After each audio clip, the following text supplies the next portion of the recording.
please remember to leave a like, a comment, share the video about, and if you haven't already, subscribe. Thank you.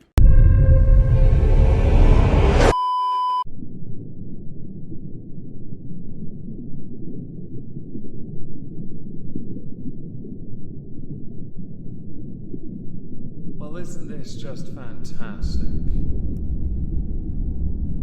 Captain's log, subdates 230824.9. Off to Norwich we go. Trivium, whiskey, boats, whiskey, and a sore liver. Mischief shall be a guarantee, and all the swag shall be acquired. The crew get extra shifts and a guarantee they can beat Bork while I'm gone. Lucky them. Who's the real winner here, folks? Hello everyone, welcome to the exhibition of stupid people. Today we're going to start with the Lionesses. Who are the Lionesses, you ask? Lots of people ask this. They are the England women's football team. Recently, the Women's Football World Cup happened. England are the current European champions, women's. Our men got destroyed in a penalty shootout because that's how we typically lose, because in that instance, Gareth Southgate chose the wrong people to take penalties over those that were experienced. In this, the England football team, women's, got to the final and faced Spain. Unfortunately, it didn't go to plan. Now before, Prime Minister Rishi Sunak had sent a message of good luck to the Lionesses on Twitter. Serena, Lionesses, on behalf of the entire country, I want to wish you the best of luck against Spain in the World Cup final. This summer you've made us all proud. It's been a tough competition, but at times you've made it look easy. And it doesn't get better than beating the Aussies in their own backyard. Every step of the way, you've inspired us with your skill, teamwork and courage. This weekend, like millions of others, I'll be watching and cheering you on.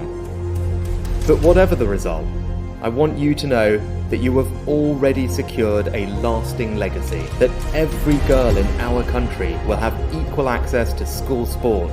Because it's Twitter, we all know that no one for a second said, "Well done you." No, instead many pointed out the fact that he wasn't going to be in attendance, whereas with Spain their leaders were there. England lost 1-0 to Spain, sadly, and it went down like a lump of lead. It was not helped by the fact that Rishi Sunak tweeted afterwards, "You left absolutely nothing out there at Lionesses." It wasn't to be, but you've already secured your legacy as game changers. We are all incredibly proud of you. Lion emojis, all three of them, because 3 lions on a shirt. Now, the part that people have noticed might be amiss here is nothing. You left absolutely nothing out there. You mean you left absolutely everything out there. That little slip went down like a lead balloon and got you ratioed like there was no tomorrow. And people were not best impressed. Now I will say, I can honestly tell you I did not pay attention to this World Cup at all. I didn't pay attention to the final either because I was at work, and then at the gym, and then working, because I have a life and couldn't actually care less about football. I was raised a Spurs fan, so we're used to being disappointed. I prefer combat sports during the evening. I can watch them and not have to care about anything else. But also, football, I don't care. The main topic of discussion for this World Cup was equal pay for equal work. And with record numbers watching finals depending on where you are in the world, and people just laughing at Megan Rapinoe for being a virtue signalling idiot, the discussion should be less about equal pay for equal work, and the discussion should instead be what can be done to get more people interested in watching women's football. Bear in mind here, it is mostly men that watch the men's game. Do you want to have mostly women watch? Or do you want to get those same men to watch you on a regular basis as well? You have to start somewhere, and it takes time to build up. Simply demanding equal pay for equal work is not going to work in an industry where your worth is, well, determined by popularity and success, but success through competition as well. In this, of course, the England women's team should be very proud of themselves for getting to a final. Absolutely. And it wasn't to be. That is unfortunate.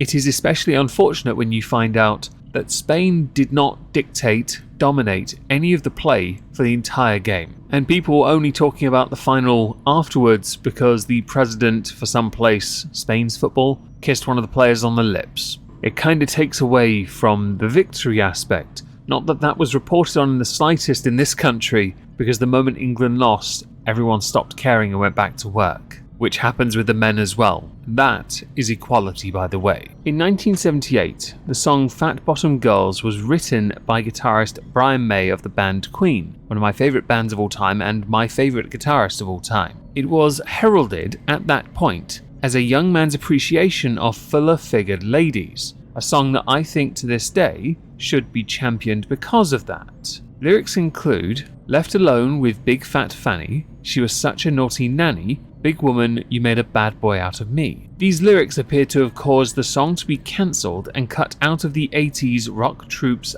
discography. Universal Records announced they would be releasing a version of the record on Yoto, which is an audio platform aimed at young people. This song was a massive hit when it was released, and it appeared fourth on the original Greatest Hits album they released in 1981, showing how high it was respected and very popular. In a society and age where one must now accept and appreciate people in all shapes and sizes, I don't quite understand why this song can be taken as anything but good-natured, fun, and acceptable. But it has been removed nonetheless. This did lead to Fat Bottom Girls trending on Twitter. Now, I personally, fundamentally, for all the right reasons, disagree with this song disappearing. For many reasons. One, I love Queen. Two, that song was actually part of a cabaret thing done at Year 7 summer camp on my end. Not by me, but others, and it was hilarious. I really enjoyed it. Also because the song celebrates fuller-figured people. What's wrong with that? And I said people, women, of course. I'm just trying to be careful because there are some very delicate people that watch my videos.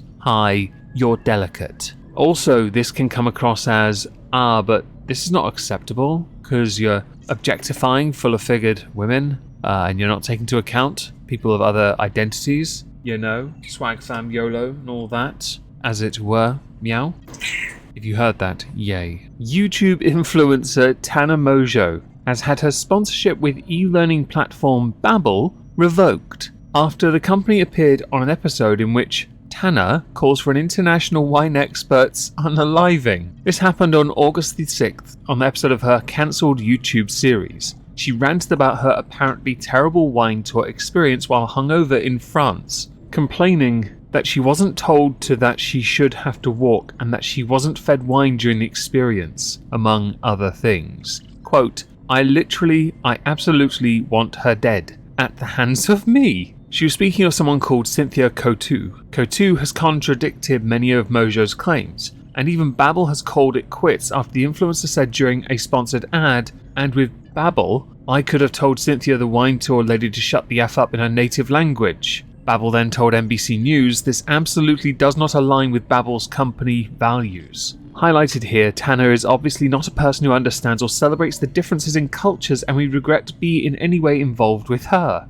Tana is a functioning moron, a sensationalist liar that has made millions from this platform by being a liar, a fraud, a virtue-signalling moron, and apparently also a bit of a drunk. In the episode where she said these things, she'd been out drinking until 6 AM. I don't think she was prepared for it, yeah? The tour itself that she went on was meant to be 12 hours long. She left after 5. During the same episode, she explains how the tour goes and that because she knows these things, she got bored. Others then suggesting perhaps she should have told the tour guide to shut the fuck. Generally with the tour, if you're going on these kind of, things, just enjoy it. It's part of the show. It's a part of the experience. Don't think yourself above it. You just lost a sponsor. If Babbel, by the way, want to earn literally nothing, you're welcome to come to me and I'll promote you for a Mars bar, a Crunchy bar, a Boost bar, or a bottle of whiskey.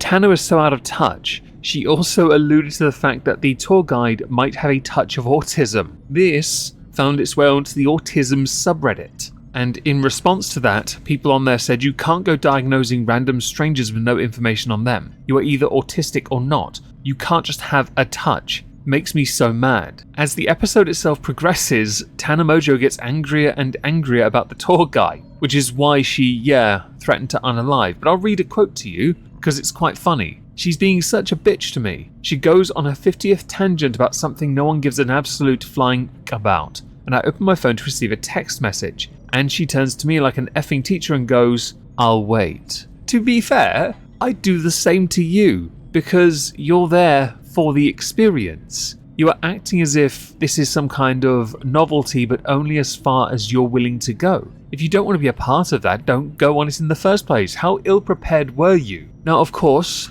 Tana Mongeau made a name for herself on YouTube by sensationalizing stories, like Gabby Hanna, in this similar ballpark. But it gets better, don't worry, because then she says, I absolutely want her dead. Many Reddit threads popped up discussing the episode. Quote, with many, by the way, slamming the "we paid you" comments that Tana made, the way Tana said, "we paid you" the whole time, as if that meant the workers have to put up with them complaining the whole time. Being on their phones and having their headphones on is insane. Yes, you paid her to do her job. And in that transaction, there's also the unspoken rule that the payer has to respect that person's work and humanity. It was halfway through the episode that the sponsored babble thing popped up, with her obviously ad-libbing that she would F her up in her native language. Just the thing, if you're in France, le français n'est pas une langue compliquée à parler, which translates to, French is not a complicated language to speak, you are more than welcome. If you can't be asked, you could always just download a translator on your phone. There are apps for that. Of course, you could do something simpler and not go on the sodding wine tour. Espèce de pour un culte. 2023 has not been a very good year for the movie industry as a whole. Disney, for example, with their Marvel products, have suffered. TV series and some movies going down like a lump of lead. Making money, but getting reviewed bombed pretty heavily. And rightly so. Superhero movies now are shite. Let's not say they always were, don't try me. I think there's a limit to how much you can get away with pushing out within the space of a year, and Disney are doing a more is everything instead of less is more, which would have been the correct way of addressing Phase 4, along with giving it a coherent story. DC hedged their bets with The Flash and Shazam because they had new leadership, and both have failed. In fact, they've both failed to such a degree that Black Adam looks better than them. Disney, though, aren't done. See, Disney are doing live-action remakes. Other movie companies as well have been pushing other movies as well that haven't really resonated with a larger audience. Many losing hundreds of millions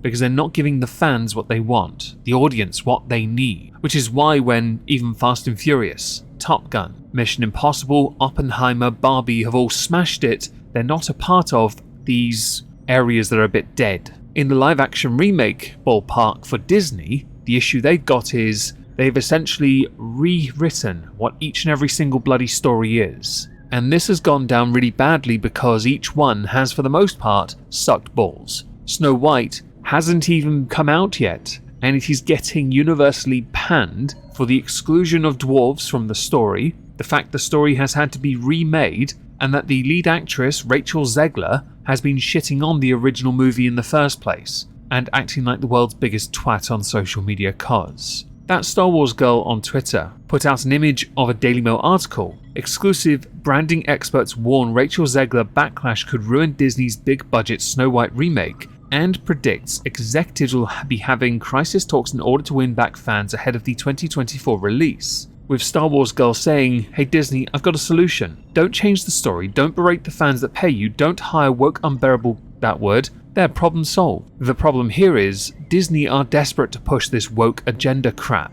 They've been swapping everything they could swap. Problem is, they've taken jobs in this instance away from people who the story was written for. Rachel Zegler has been taking a fair amount of criticism for being a fake feminist and accused of gaslighting Disney fans, because interviews that she has given show her repeatedly trashing the original cartoon. She branded the story weird. A clip that did its rounds was what really started the ball rolling for backlash on social media, more notably on TikTok, where Rachel was speaking to Variety in 2022 and said, "I just mean that it's no longer 1937. She, Snow White, is not going to be saved by the prince, and she's not going to be dreaming about true love. She's dreaming about becoming the leader she knows she can be, and the leader that her late father told her that she could be if she was fearless, brave, fair, and true." With one person criticizing her saying, "I could literally write a PhD thesis on the pseudo-feminism that is criticizing Disney princesses." Criticizing Disney princesses is not feminist. Not every woman is a leader, not every woman wants to be a leader, not every woman wants or craves power, and that's okay. It is not anti-feminist to want to fall in love, to want to get married, to want to stay at home, to want to be a homemaker.